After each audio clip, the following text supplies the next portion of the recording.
Muy buenas. Quiero divagar un tanto hoy sobre Julio Cortázar, a quien no conocí nunca en persona, y esto me lo trae a colación una foto que salió en El País en el 2006 que encontré recientemente por internet, en la cual está Julio Cortázar con el Chino López, un fotógrafo a quien sí conocí, y Lezama Lima. El Chino López fue un famoso fotógrafo cubano, famoso localmente, a quien conocí cuando yo empecé a escribir en la revista Germán Barbudo, a hacer crítica de cine y literatura en esa revista. El Chino me llevó y me presentó a la familia de Roque Dalton, famoso poeta salvadoreño que fue asesinado por la propia guerrilla del Frente Farabundo Martí, o sea, por una fracción de esa guerrilla. Conocí a sus hijos, Juan José y Roquito Dalton, y a su esposa. Pero lo fundamental que siempre estaba hablando el Chino López era de Julio Cortázar y Lezama Lima, de la amistad que los unía a los dos. Esa amistad se muestra en que Julio Cortázar, que es el autor de esta novela extraordinaria que se llama Rayuela, que fue un aldabonazo a principios de la década de los 60 en América Latina, y que en esta misma edición, que es una edición clásica, tiene 16 reproducciones del 84, el mismo año en que murió, hasta el 2003.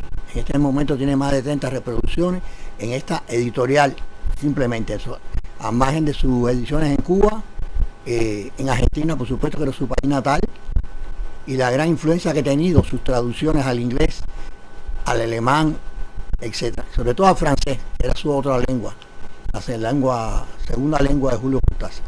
Con esa fama que Julio adquirió con la novela Rayuela, siendo un hombre de gran corazón, y teníamos diferencias ideológicas, yo no soy un gran revolucionario, pues siempre me llamó la atención que lo que el Chino me contaba era que él apreciaba mucho a Lezama Lima, a quien conoció cuando fue por primera vez a Cuba, a una celebración del 26 de julio. En ese tiempo Lezama era vicepresidente de la Unión de Escritores y Artistas de Cuba, pero no era famoso en América Latina. Sus amistades estaban más bien en México. Alguna gente en Argentina lo conocía, como Jorge Luis Borges, se escribían. Lezama era una gran influencia en la cultura cubana, pero no había trascendido en el exterior, nunca viajaba afuera. No obstante, cuando este escritor argentino, que era cosmopolita y muy conocido en Europa, trabajaba en la UNESCO, nada menos, la Organización de Naciones Unidas para la Educación, la Ciencia y la Cultura, pues se hizo un amigo íntimo de Lezama. Y esto de íntimo no significa nada de doble sentido, simplemente lo admiraba mucho. Era un gran poeta, un poeta que revivió a poetas del siglo de oro español con su forma de escribir poesía. Era un gran escritor, muy barroco. De ahí surgió la fama del barroquismo en la literatura latinoamericana. Lezama es la representación más grande de ese barroquismo. Neobarroco, lo decía otro escritor cubano que vivía en Francia también, vivió posteriormente, Severo Sarduy.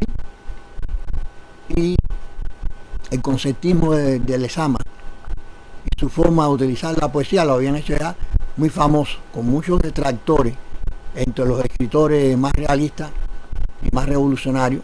Y estoy hablando de antes de la Revolución Cubana. Pero Lezama era considerado reaccionario porque era católico, y encima de ser católico era una gente extraña para los moralistas, porque además se rumoraba que era homosexual. No se había casado nunca todavía, se vino a casar cuando tenía ya casi 60 años con su criada. Pues Lezama, que era un desconocido fuera de Cuba prácticamente, publica Paradiso, aprovechando que es vicepresidente de la Unión de Escritores y Artistas de Cuba, y le manda un ejemplar a Julio Cortázar, que además había leído fragmentos de Paradiso. Y Cortázar publica un artículo que se llama Para llegar a Lezama Lima, en el cual lo eleva inmensamente y lo pone a la cabeza de la literatura latinoamericana. Eso es en 1966, que es más o menos la época en que sale también 100 años de soledad, creo que sale un año o dos después. Y aunque la obra de Lezama, como tampoco la obra esta Rayuela, se convierten en bestsellers, sí se convierten en bestsellers a largo plazo, en el sentido de que han sido traducidas a muchos idiomas, ambas obras, y también han sido copiadas y estudiadas por decenas y centenares de académicos y profesores universitarios y estudiantes. Esta obra de Lezama Lima Paradiso, que yo tengo una edición en esta misma colección que es clásicos, ahí están los clásicos de la literatura en español, publicados en esta. Si ustedes lo publican aquí es porque lo consideran un clásico, o sea, alguien que ya está fijo en la literatura. Pueden pasar 50 años y desaparecer del panorama, pero si lo publican, por lo menos pueden alardear durante un tiempo que usted está considerado un grandísimo escritor. Y ambos están aquí en esta colección, después de muertos, por supuesto. Pues la influencia inmensa de Lezama sobre un hombre tan diverso como él, que era un escritor racional, como estoy hablando de Cortázar. Cortázar escribe una novela que es casi un mapa, es un libro que es un divertimento, un juego completo. Totalmente, es un libro que se puede leer de diversas maneras. Y esto de diversas maneras no según la interpretación de cada quien, sino que hay una forma de leer lo que es leerse el libro entero, y otra manera que es saltándose varios capítulos. Él dice aquí cuáles son los capítulos y todos sus críticos. Si usted lo lee de esa otra manera, es como si fuera otra novela, pero totalmente lógica. Puede descartarte una serie de capítulos. Por eso se llama rayola. La rayola es el juego aquel en el cual se pintan a la acera varios cuadrados, y hay algunos cuadrados que tú no puedes pisar, tienes que ir pasando con un solo pie, a veces en dos cuando están juntos, hasta que llegas al final. Si lo logras hacer, pues ganaste. Y esto, la rayuela de Cortázar, es ese tipo de novela, que además nunca se había hecho. Una novela que son como varias novelas dentro de un solo libro, no una detrás de otra, sino que se salta determinados capítulos y está leyendo otra novela. Y lo mismo pasa con otros capítulos, o al inverso, se puede leer todos los capítulos y leer otra novela. Esto le dio un estatus a Cortázar inmenso. Era uno de los escritores más influyentes de América Latina, aparte fue admitido inmediatamente por los europeos, sobre todo los franceses, donde él vivía, y donde publicó el libro de inmediato después de publicarlo en Argentina. Un gran escritor. Sin embargo, a pesar de ese tipo de juego y esa vanguardia, Lezama, que escribía obras que parecían escritas en el siglo XVI, poemas muy súper elaborados, con frases y palabras que mucha gente en la actualidad no entiende, remitiéndose a conceptos y símbolos que eran de la Edad Media o del Renacimiento, de los siglos de oro, y sobre todo a la mística, porque Lezama era muy conocedor de su religión, era católico, pero no católico de ir a la misa y ya. Él había leído bien la Biblia, como muchos de sus seguidores que yo conocí en Cuba, por ejemplo Eliseo Diego y Cincho Vitier, y la gran escritora que todavía sigue viva, Fina García Marrús, una gran poetisa de la lengua española, que también conocí. Pues Cortázar reconoce la grandeza de Lezama, a pesar de que sus estéticas no sean las mismas. La estética de Lezama es una estética bastante rara, aún en Cuba, y es una de las más grandes escumbres del barroco. El barroco, que fue una moda en principio española de los siglos XVI y adelante, 16 y 17 sobre todo, y él escribía de esa manera. Pero también conocía a muchos escritores modernos, no es que un señor que leía libros antiguos solamente. Él tenía una gran influencia de un escritor asmático como él, también se rumoraba, o era verdad, homosexual, en este caso francés, autor de una cadena de libros que son muy influyentes, que es En busca del tiempo perdido, Marcel Proust, sobre quien yo escribí. Por cierto, tengo la suerte de que hayan tomado el artículo que escribí sobre él, lo publicaron en una antología de escritores latinoamericanos, críticos latinoamericanos, hablando de Marcel Proust. Eso se hizo aquí en Estados Unidos, en la década de los 90. De igual manera, en Cuba se recogieron varios artículos de escritores y críticos cubanos hablando de Lezama Lima. Ahí también me incluyeron.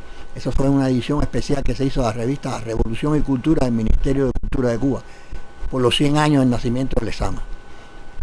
Ahora bien, yo no pude conocer a Lezama por lo menos de tratarlo. Cuando yo comencé a andar en la bohemia cultural de La Habana, Lezama ya estaba muerto, había muerto 4 años antes. Sabía yo quién era, pero tuve un acercamiento oblicuo a la persona como tal.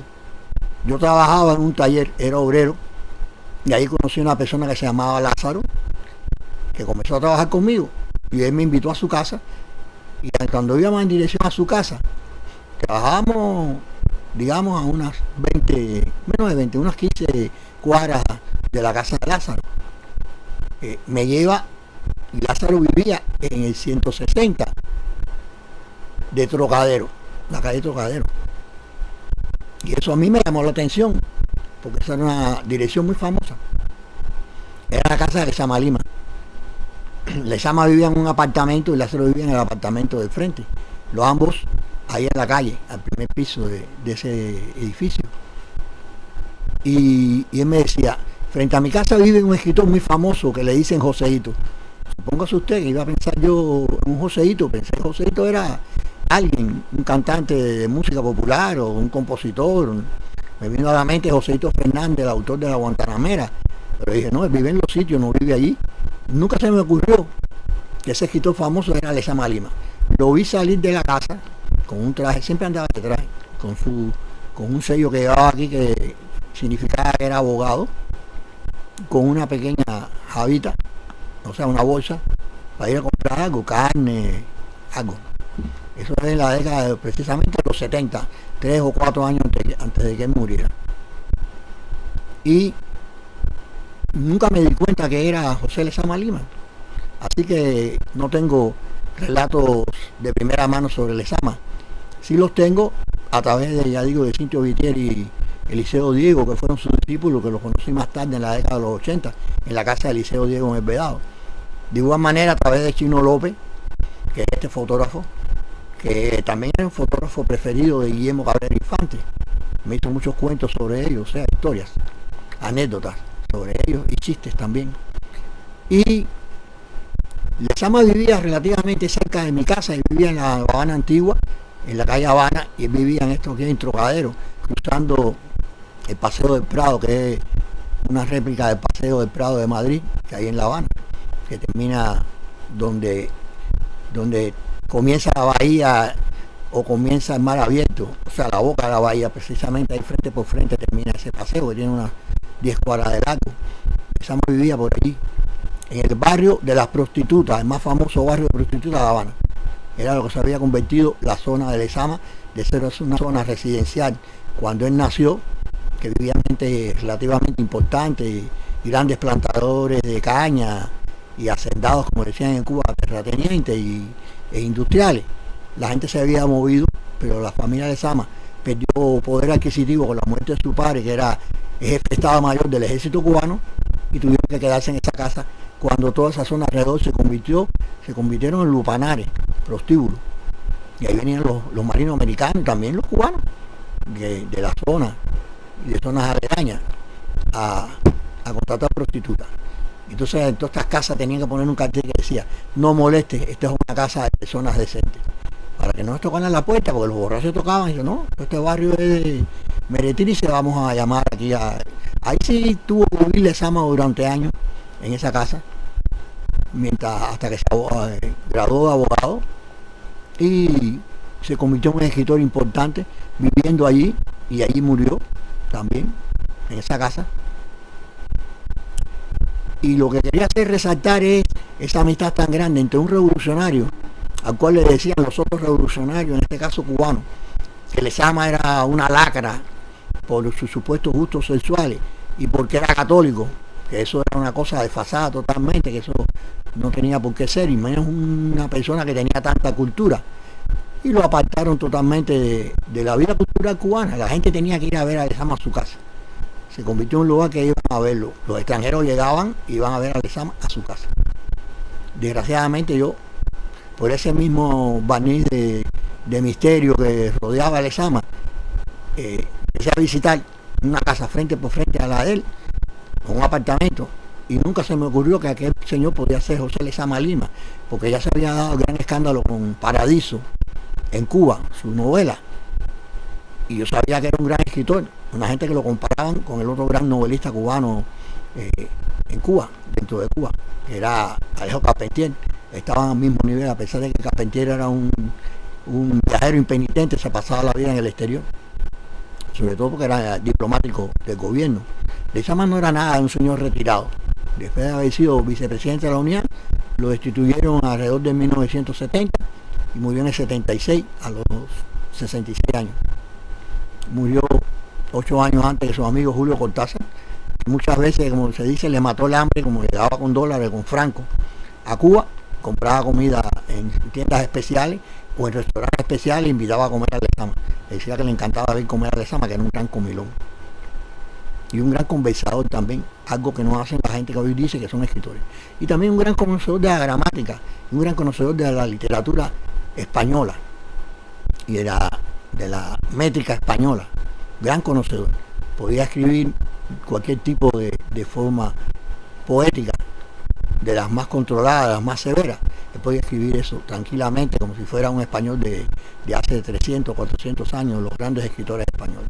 Esto es todo por hoy, que quería recordar. Y bueno, será hasta la próxima. Nos vemos.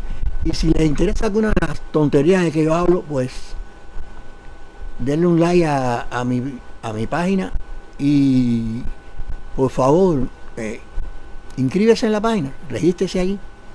Y muchas gracias por pasar el tiempo en